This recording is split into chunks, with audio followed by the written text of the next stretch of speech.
Lanjutan hadis dari Al-Barra ibnu Azib radhiyallahu an, Rasulullah sallallahu alaihi wasallam bersabda, sesungguhnya jika hamba yang kafir, dalam suatu riwayat yang zalim, akan meninggal dunia dan menuju akhirat, maka akan turun kepadanya malaikat berwajah hitam dari langit yang kasar dan keras, membawa musuh, yaitu tenunan bulu yang dipakaikan ke badan sehingga membuat sengsara dan terkekang dari neraka, kemudian duduk sejauh pandangan mata. Selanjutnya malakul maut pun datang dan duduk di sisi kepalanya seraya berkata, "Wahai jiwa yang kotor, keluarlah menuju kemurkaan dan kemarahan Allah."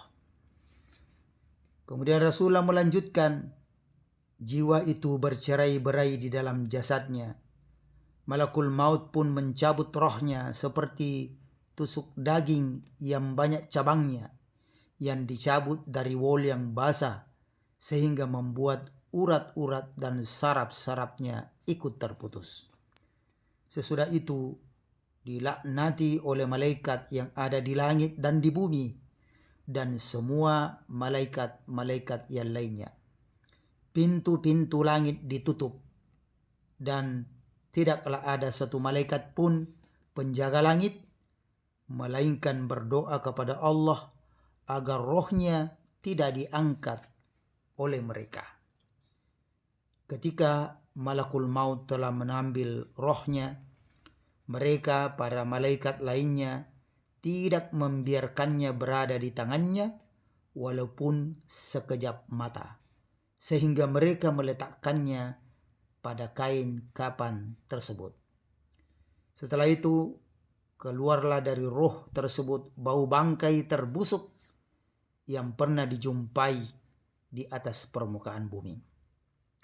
Para malaikat pun membawa roh tersebut naik ke langit. Tidaklah mereka melintasi sekumpulan malaikat, melainkan malaikat itu bertanya, "Siapakah roh yang kotor ini?"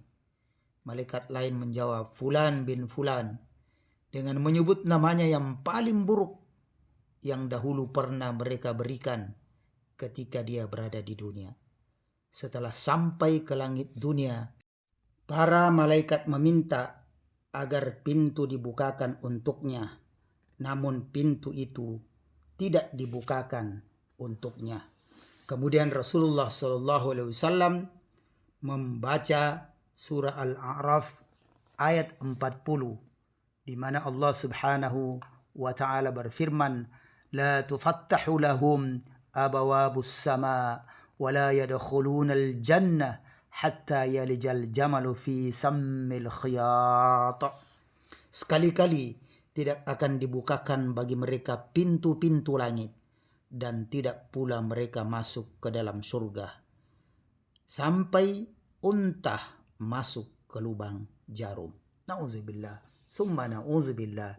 Semoga Allah Subhanahu wa ta'ala menjauhkan kita dari keadaan roh seperti itu. Barakallahu fikum. Semoga bermanfaat.